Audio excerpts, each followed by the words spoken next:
시청자 여러분 안녕하십니까? 대담한 만남 박일국입니다. 가을이 오나 싶었더니 어느덧 10월이 됐습니다. 완연한 가을날 초대 손님 한 분 모셨습니다.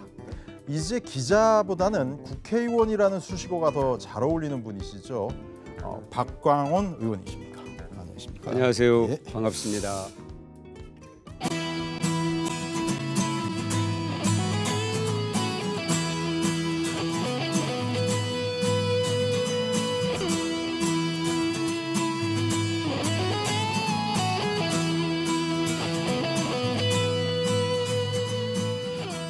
저희 제작진들의 이야기인데요. 네. 수원 지역 국회의원 분들 중에서 스케줄 잡기가 제일 힘든 분이 박광온 의원님이시다.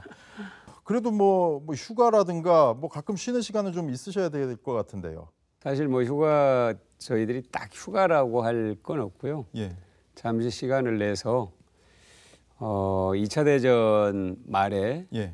강제징용돼서 예. 솔로몬 제도에서 활주로를 건설하다가 돌아가신 우리 강제징용 희생자분들이 계세요. 예. 거기 추모제를 드리고 내년에 거기 추모비를 세우기로 한 그 약속을 하고 예. 왔습니다. 그 나라 정부하고. 태평양 전쟁이 굉장히 넓게 벌어졌기 때문에 네. 저희가 아는 것보다는 상당히 넓은 지역으로 징용을 가셨던 것 같습니다. 네. 자, 먼저 이제 이 프로그램의 특성부터 먼저 좀 설명을 시청자분들한테 드려야 될 것 같습니다. SNS로 동시에 이제 생중계가 되고요. 중간에 그 의원님 SNS 계정에 네. 올라와 있는 활동상 같은 걸 함께 보는 시간 마련해보고 가도록 하겠습니다. 네.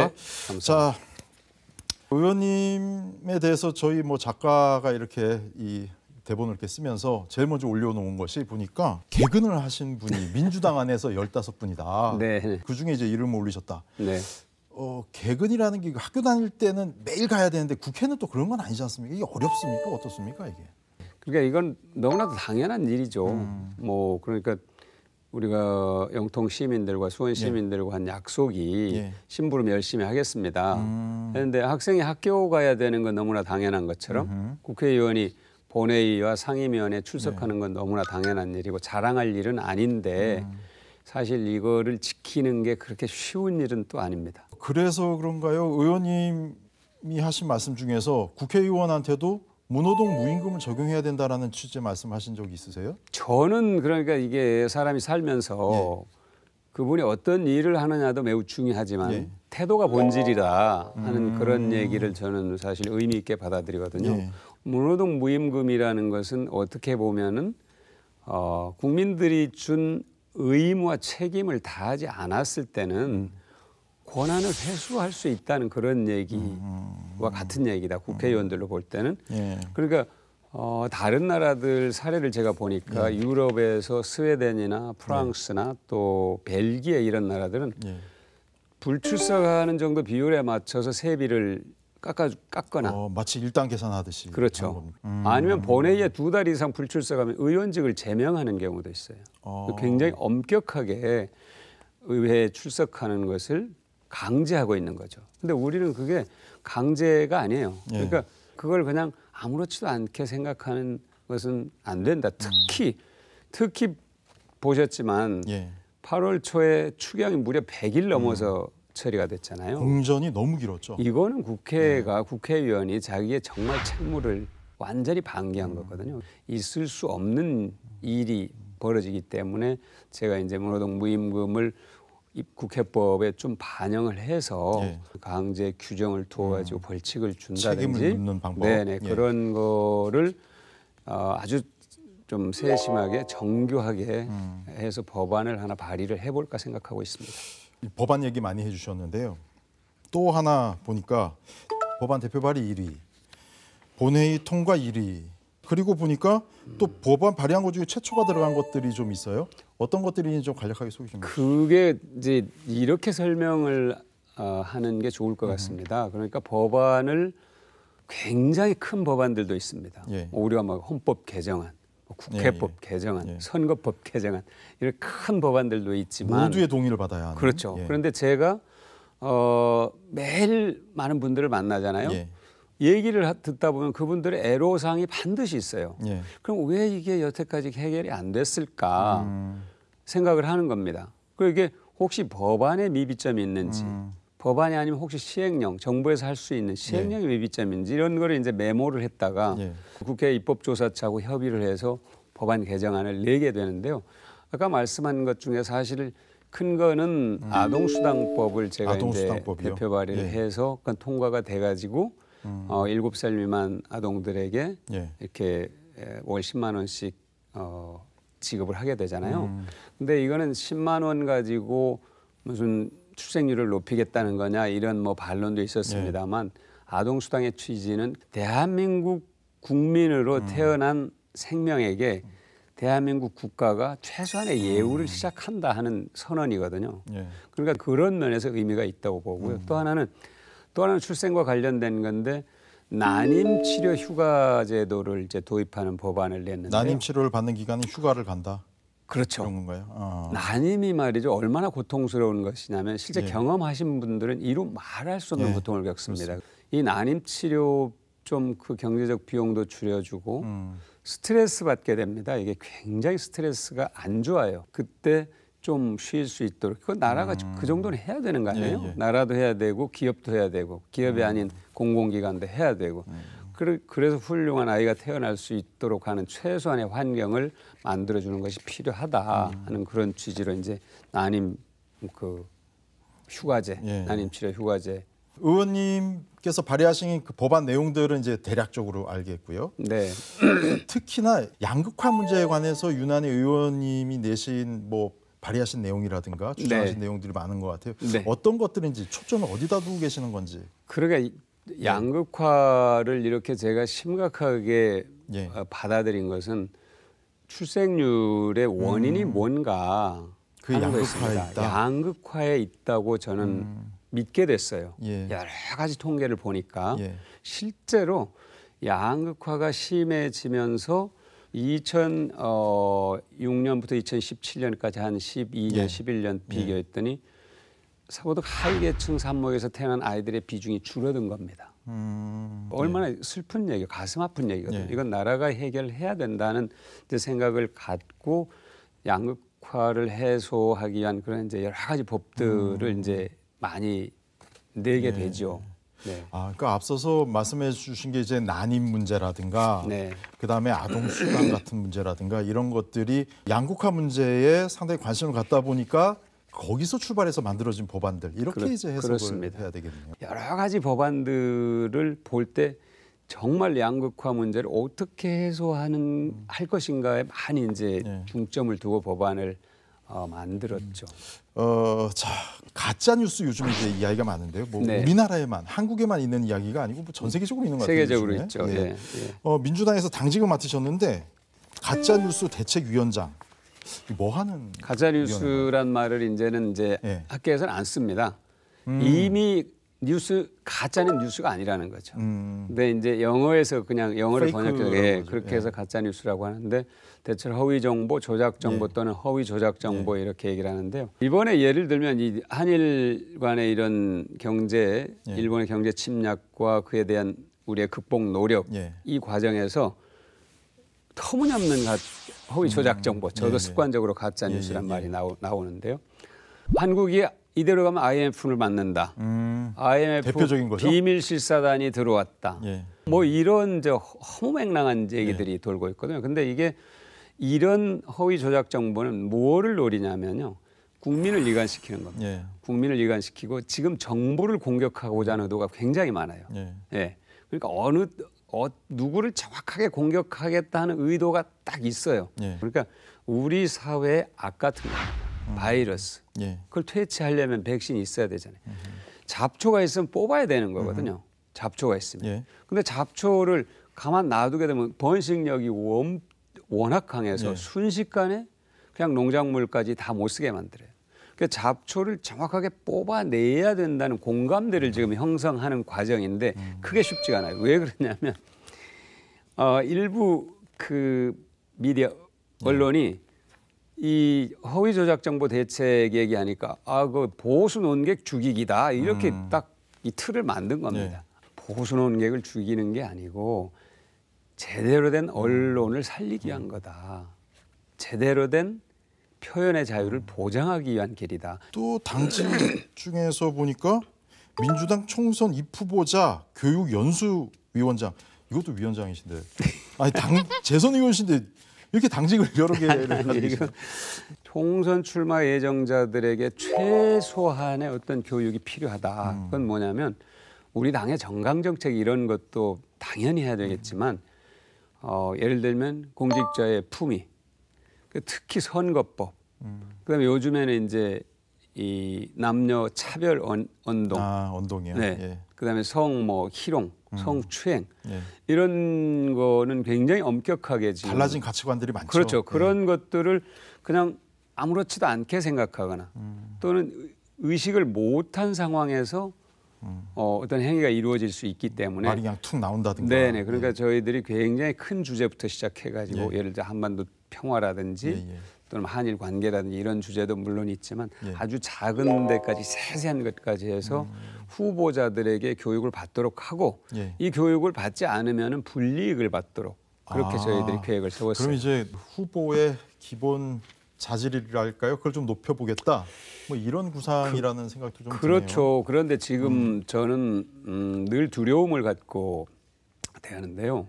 국민들의 정치 의식이 솔직하게 말씀드리면 정치인들보다 높다고 생각될 때가 많아요. 정치인들은 거기에 함몰돼 있어요. 그렇죠. 여의도의 그 정가라는 곳에 함몰돼 있는데 반해서 국민들은 조금 더 객관적인 입장에서 정치를 보고 판단하고 분별해내요.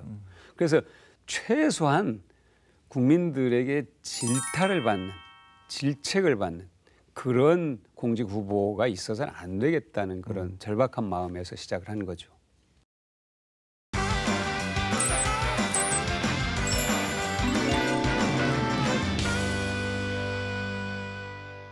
이제 SNS 활동상을 좀 보겠습니다. 사진이 한 장 붙어 있는데요. 김경수 전격 출연. 구독을 좀 해달라고 뒤에다 따옴표를 붙이셨는데 무슨 내용이셨습니까, 저게? 제가 경남 그 연구원에서 예. 특강 요청이 있어서 경남을 찾아가신 적이 있으셨군요. 네네 경남 가서 특강을 하기 앞에 예. 김경수 지사를 잠깐 만났는데 예. 박광원 TV 응원 격려 메시지를 부탁드린다고 했더니 저런 얘기를 하셨어요. 근데 제 박광원 TV가 예. 그렇게 구독자가 많지 않아가지고 예. 우리 그 두 분이 좀 개인적으로도 좀 친한 관계신가요? 사진으로 봤을 때는 아주 친한 관계신 것 같은데. 네네 그런 예. 편이죠. 저는 그렇게 생각. 또 딴 소리 나오진 않겠죠? 예? 경남에서 또 다른 소리 나오진 않겠죠? 글쎄요. 네.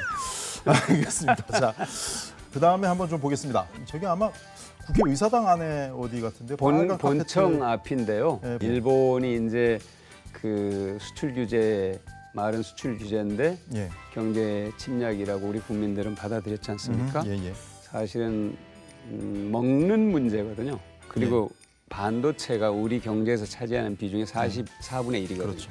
그것에 어떤 목줄을 죄겠다 그런 어떤 의도가 보인다고 국민들이 생각하니까 국민들께서 엄청난 상처를 받은 거예요.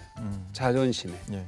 그러니까 저도 어지간하면 예. 일본에서 제가 특파원을 했기 때문에 일본과 친하게 지내고 사이좋게 지내고 일본을 이해하려고 많이 노력하는 편인데도 불구하고 이번 조치는 아베 총리와 그 측근들의 조치는 도저히 주권 국가를 향해서 해서는 안 되는 행위를 했다. 어느 정도의 반응이 있는지 댓글들 시민들의 이야기를 좀 보겠습니다. 우리 국민만 불쌍하고 힘들게 생겼네요. 역사가 평가해 줄 겁니다. 라는 죽창 이야기가 나옵니다. 그다음에 선열들의 이야기, 그다음에 이 난국을 이겨나가야 됩니다. 안중근 선생님 사진을 또 붙여놓으신 분들 계시고요. 네. 독립운동은 한 번으로 이제는 경쟁자로 앞서가는 운동. 진취적인 좋은 취지죠. 자, 그다음 걸 또 한번 보겠습니다.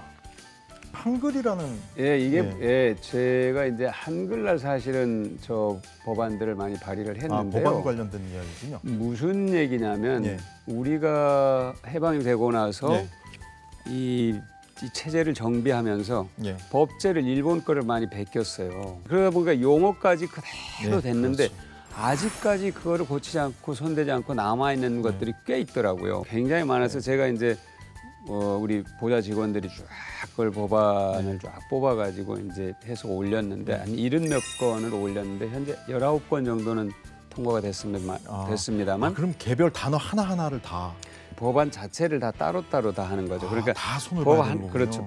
법률안 하나가 한 건 예. 어쨌든 하긴 해야 하는. 해야죠. 예, 그렇게 어려운 상황. 일은 아닙니다. 그렇죠. 그런데 법안 소위에서 신속하게 그냥 심의하면 바로바로 할 수 있고요. 국회... 이 일을 가진 사람이 없어요. 자, 하나 더 보겠습니다. 황금 종려상만큼 봉준호 감독이 빛나는 이유. 봉준호 감독의 영화 이야기. 저건 이제 기생충이 예. 황금 종려상을 받았잖아요. 황금 종려상 받은 기생충을 만들면서 봉준호 감독이 일찍이 영화계에서는 없었던 일을 한 겁니다. 그러니까 모든 그 영화 스태프들과 근로계약을 다 체결했어요. 계약서를 다 작성을 했어요. 과거에 그러지 않았거든요. 저 영화계와 방송계에서 일하는 분들 열정페이. 그러니까 할 수 있어요, 우리가 마음 먹으면. 영화 가장 열악하다는 영화계에서도 할 수 있는데 다른 기업은 왜 못 하겠습니까? 다른 기업도 다 할 수 있습니다. 네. 조금 전에도 보니까 유튜브 정식 이름이 박광원 TV. 네, 박광원 그렇게 TV. 검색을 하면 나오나요? 네네. 예. 주로 그럼 내용도 그럼 의원님이 평소에 가지고 계신 생각을 좀 시민들한테 전달하는. 아무래도 그렇죠. 그러니까 제가 직접 인터뷰를 한 경우도 물론 있고요. 그 다음에는 최고위원회의에서 발언한 내용. 녹화가 된 것. 네. 그 다음에 또 하나는 특강한 내용을 올리고 이렇게 돼 있는데 그거를 좀 편집을 해서 이렇게 간략하게 올린다든가 그렇죠. 뭐 이런 식으로. 혹시 우리 동네 국회의원은 어떤 생각을 가지고 있는가 궁금하신 분들 유튜브에서 박광원 TV 이렇게 검색을 해서 한번 비디오 클립들을 한번 넘겨보는 것도 좋을 것 같습니다. 자, 그다음에 또 좀 이렇게 여담인데요. 이거는 직원들 사이에 별명이 박찬호다. 그건 들어보셨습니까 혹시? 아니요, 제가 못 들어봤어요. 저한테 지금 처음 들으시는 겁니까? 네, 근데 박찬호가 위대한 선수인데 왜? 조금 전에 SNS를 이렇게 넘기다 보니까 거기 이렇게 투머치 토커라는 말이. 그게 박찬호가 약간 설명을. 그러면 제가 무언가 이해가 됐어요. 제가 대체로 어떤 질문이 들어오면 그 질문에 단답형으로 물론 합니다. 그런데 그 단답형을 답을 하고 나서 맥락을 전체를 설명을 해요. 왜 이렇게 됐는지. 그 전후 좌우를. 그렇죠. 그렇게 얘기를 해야 뭔가 정확하게 전달이 되거든요. 그러면은 아마 그런 것 때문에 그렇게 아닐까. 가짜뉴스 대책위원장이시도 하니까 그러신 거 아닌가라는 생각을 한번 해보겠습니다. 박찬호 선수하고 비교한 건 과분한데요. 근데 좋은 것 같습니다. 박찬호 선수는 뭐 국회의원이라는 게 이제 4년짜리 계약직 아니겠습니까? 이제 재계약을 할 때가 이제 서서히 다가오고 있습니다. 이번 계약 기간 동안에 의원께서 마지막으로 이것만은 좀 하고 짚고 넘어갔으면 좋겠다. 어떤 거든지요? 사실은 저는 아까 말씀드린 것처럼 양극화 문제를 이제 지속적으로 화두로 삼고 그것을 해소하기 위한 노력에 집중해 온 게 사실입니다. 근데 그게 왜 그러냐면 우리나라가 지난해에 3050 클럽에 가입했어요. 7번째로 지구상에서. 3050 클럽이란 건 인구 5천만 명이 넘는 나라 가운데 1인당 GDP가 3만 달러가 넘는 나라. 경제 규모로는 우리가 12위인데요. 10위권하고 비슷합니다. 10위하고. 그러니까 엄청나게 성장한 겁니다. 그런데 행복지수는 57위예요. 세계. OECD 국가 중에서도 낮아요. 노인 자살률도 높아요. 노인 빈곤율도 높아요. 그러니까 우리 경제적 외피, 이 덩치는 엄청 커졌는데 그 안에 불편하고 불행한 것들이 숨어 있다 이거죠. 숨어 있는 게 아니라 그냥 드러나 있어요. 그게 가장 큰 게 이 격차입니다. 어마어마하게 심해요. 거기에서 사람들이 다수의 사람들이 행복해하지가 않는데요. 그다음에 거기에서 끝나는 게 아니라 그것이 우리 사회의 건강성을 무너뜨려요.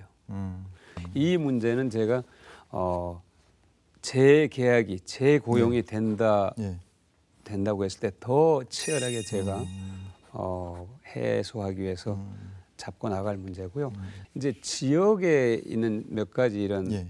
이제 과제들이 있어요. 예를 들면 광교의 교통 문제라든지 예, 예. 거기는 당초 계획보다도 한 50% 정도 커졌어요. 예. 규모가 인구 규모가. 예. 그래서 교통 문제가 지금 이제 벌써 드러나고 있고 그 다음에 또 신수원선의 예, 예. 이제 노선은 이제 거의 돼 있는데 영통 입구역을 신설하는 문제는 국토부하고 기재부하고 예. 또 수원시 용인시하고 지속적으로 협의를 하고 있고요. 사실 메탄 지역은 수원에서 가장 계획 예. 도시의 첫 사례거든요. 예, 예. 근데 이제 시간이 많이 흐르다 보니까 그렇죠. 낙후된 지역으로 한때 돼 수원의 있어요. 대표적인 신도시였어요. 그렇죠. 예. 그런데 지금 이제 거기에 메탄동에 한 5,000세대 이상의 새 아파트가 들어설 예. 거고 재건축 또 재개발에 대한 열망이 굉장히 강합니다. 예. 메탄 지역은. 그래서 그 문제는 수원시와 지속적으로 협의를 거쳐서 아 이만하면 됐다 하고 예. 느낄 수 있는 환경을 만드는 게 해야 될 일이거든요. 저희들이. 알겠습니다. 이제 재선 의원이신데 나름대로 가지고 계신 좌우명이나 정치 철학 이렇게 간단하게 좀 얘기해 주실 만한 게 있으십니까? 이 세상의 모든 사람은 다 우주와 같은 무게를 갖고 있다. 작은 우주다. 예, 예. BTS도 작은 우주, 소우주라는 그런 예. 노래를 불렀더라고요. 예. 아니, 제- 저도 잘 어우. 몰라서. 그런데 죄송합니다. 그러니까 이제 제 방에 걸려 있는 좌우명은 예. 물 흐르듯, 음. 산 오르듯, 봄이 오듯 이런 이제 세 구절로 돼 있는데요. 예.